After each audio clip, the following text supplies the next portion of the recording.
ఖమ్మంను మున్నేరు ముంచెత్తడంతో వందల ఇళ్లు నీట మునిగాయి. ముంపు నుంచి ఇప్పుడిప్పుడే బయటపడుతున్న ఇళ్లలో బురద పేరుకుపోయింది. ఆ బురదని తొలగించేందుకు అష్టకష్టాలు పడుతున్నారు ఇంటి యజమానులు. మరోవైపు కార్పొరేషన్ సిబ్బంది రోడ్లపై పేరుకుపోయిన బురద చెత్తను శుభ్రం చేస్తున్నారు. ముంపు తర్వాత ఖమ్మంలో జరుగుతున్న క్లీనింగ్ కార్యక్రమాలపై మరింత సమాచారం మా ప్రతినిధి భూపాల్ అందిస్తారు. గత ఏడాది మాదిరిగానే ఈ ఏడాది కూడా మున్నేరు భారీగా వచ్చిన పరిస్థితి ఉంది. అయితే అంత స్థాయిలో రాకపోయినప్పటికీ అందులో సగం మాత్రం మున్నేరు ఈసారి వచ్చింది. దీంతో మొత్తం కూడా ఇప్పుడే మున్నేరు వదిలిపెడుతున్న పరిస్థితి. మున్నేరు అంతా కూడా ఇప్పుడు తగ్గడంతో నిన్న 28 అడుగులకు పైగా వచ్చిన మున్నేరు మొత్తం కూడా అనేక కాలనీలు ముంచేసింది. అయితే ఇప్పుడు కొంత 18 అడుగులకు తగ్గిన నేపథ్యంలో మొత్తం కూడా క్లీనింగ్ కార్యక్రమాలు అనేది కొనసాగుతున్నాయి. మనం చూస్తుండొచ్చు. ఇప్పుడు ఇంతకుముందు వాటర్ ట్యాంకులతో అదేవిధంగా రోడ్లని క్లీనింగ్ చేస్తున్నారు. ఇకపోతే మనం ఇక్కడ చూస్తున్నాం. ఇక్కడ ఈ ప్రదేశంలో ఉన్న ఇండ్లు అన్ని దాదాపుగా ఇక్కడ రిటైనింగ్ వాల్ నిర్మాణం జరుగుతుంది. దాని యువతలకి మొత్తం కూడా రిటైనింగ్ వాల్ నిర్మాణం యువతలకి అన్ని కూడా నీళ్లు వచ్చాయి. ఇక్కడ సగభాగానికి ప్రతి ఇంటికి సగభాగానికి వరద నీళ్లు వచ్చిన పరిస్థితి. ఇండ్లని నీళ్లను ముంచెత్తింది.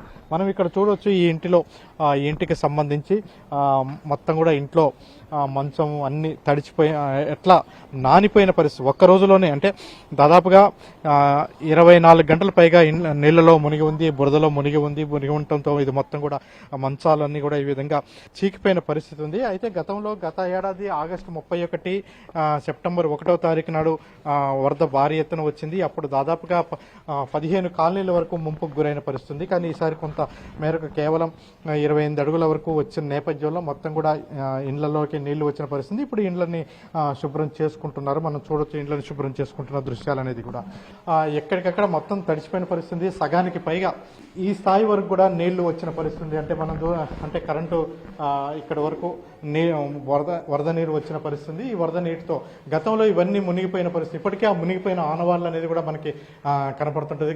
గత ఏడాది ముంపుకు గురైన పరిస్థితి. ఈ ఏడాది కూడా అదే పరిస్థితి వచ్చింది. ఈ నేపథ్యంలో నిర్మాణం చేపడతామని చెప్పారు. కానీ ఇంతవరకు అంటే రిటైనింగ్ వాల్ నిర్మాణం అయితే కొంత సమస్యాత్మకంగా పూర్తిగా జరగట్లేదు. చెప్పండి అమ్మా, ఏంటి పరిస్థితి? మా ఇంటికి సన్సైడ్ లెవెల్ వచ్చిందండి, కిటికీ లెవెల్. ఇది ఈ సడన్గా వచ్చేసింది. పైన వర్షాలు ఉండబట్టి పక్కన చిన్న కాలువ ఉంది మాకు.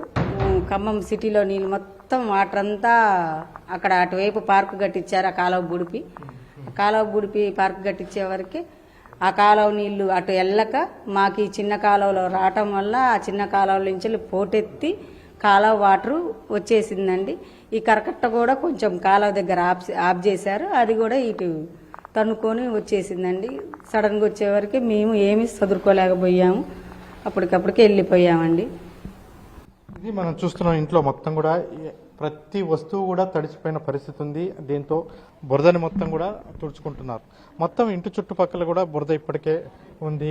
అదేవిధంగా ఈ ట్యాంకులు, నీళ్ళ ట్యాంకులు అంటే అంతా ఓండ్ర మట్టితో మొత్తం కూడా మునిగిపోయిన పరిస్థితి ఉంది. మనం చూడవచ్చు. దాదాపుగా నిన్న గత రాత్రి నుంచి ఇక్కడ చూస్తే ఈ కుర్చీ కూడా మొత్తం కూడా కుర్చీలు, ఇంట్లో ఉన్న వస్తువులు, బియ్యము అన్నీ కూడా అయితే కొద్దిగా ఫస్ట్ స్పీడ్గా పెరిగినప్పటికీ ఆ తర్వాత కొంచెం స్పీడ్ తగ్గుకుంటూ పెరగటం వల్ల ఇండ్లు ఖాళీ చేయడానికి కూడా కొంత మేరకు అవకాశం ఏర్పడింది. ఆ విధంగా చాలా మంది వరకు కూడా ఖాళీ చేసుకున్న ఇక్కడి నుంచి ఈ వస్తువులన్నింటినీ ఖాళీ చేసి ఆ తర్వాత వేరే ప్రాంతాలకి చాలా మంది తరలించుకున్నారు. మాకు మున్నేరు వల్ల ప్రమాదం ఉంది స్వామి. కాంక్రీట్ వాళ్ళు కట్టారు, బాగానే ఉంది. కానీ కొన్ని గ్యాపుల వల్ల ఇబ్బంది అవుతుంది. మెయిన్ మురికాలకి దాన్ని కొద్దిగా ఎత్తు కట్టి దాన్ని డమ్మీ చేయాలని కోరుతున్నాం స్వామి. దానివల్ల వాటర్ వస్తున్నాయి, ఇళ్లలోకి వచ్చి ఇబ్బంది పడుతున్నాం. ప్రజలు అందరూ ఆందోళన అవుతున్నాం. బొచ్చలు ఇవన్నీ ఖరాబ్ అయినాయి. చాలా వరకు మాకు ధరణి వాళ్ళకి ఇబ్బందికరంగా ఉంది స్వామి. సహకారం అందియాలని కోరుతున్నాం స్వామి. మొత్తం దగ్గర 100 ఇళ్ళకి వరకు నీళ్ళు వచ్చినాయండి. అంత నష్టం అయితే పెద్ద జరగలేదు. ఇళ్లకి నీళ్ళు వచ్చాయి. నీళ్లు చాలా స్లోగా రాబట్టి, నిదానంగా రాబట్టి చాలా జాగ్రత్త చేసుకున్నారు. కానీ ఇప్పుడు ఇల్లు మాత్రం కడుక్కోవటం చాలా ఇబ్బంది పడుతున్నారు. మాకు ఇక్కడ కరకట్ట మొత్తం కంప్లీట్ అయ్యి పైనుంచి వచ్చే వరద దాన్ని డైవర్ట్ చేయగలిగితే మాకు అసలు ఈ మున్నేరు వరద అనేది రాదు. ఇది తొందరగా గవర్నమెంట్ చేయాలని కోరుతున్నాం. మంత్రి గారి దృష్టికి కూడా మేము తీసుకెళ్లాం. ఈ తొందరగా చేస్తారని కూడా వారు కూడా హామీ ఇచ్చారు. కాబట్టి ఖచ్చితంగా చేస్తారని మేము ఆశిస్తున్నాం. మీరు చెప్పండి ఏంటి? ఇక్కడ పరిస్థితి అయితే నిన్న వరద ముప్పు తగ్గినప్పటికీ ఇప్పుడు ఇక్కడ మాత్రం ఇల్లు కడుక్కునే పరిస్థితి అనేది చాలా ఇబ్బందికరంగా ఉన్నది. ఎందుకంటే ఇల్లు పొద్దున్నే వీళ్ళంతా పనులకు వెళ్ళేవాళ్ళు, పనులు బంద్ చేసుకుని ఉండాలి. ఇప్పుడు మాట్లాడినటువంటి స్వామి వాళ్ళు కూడా పీఠం పెట్టుకుని ఉన్నారు. వాళ్ళంతా రెగ్యులర్ యాక్టివిటీస్ అనేవి కూడా ఇబ్బంది పడుతూనే ఉన్నారు. గవర్నమెంట్ సైడ్ నుంచి రోడ్లు అవన్నీ క్లీన్ అయినప్పటికీ ఇళ్ళు ఎంతో ఇబ్బంది పడుతూ క్లీన్ చేసుకోవాల్సిన పరిస్థితి ఉంది.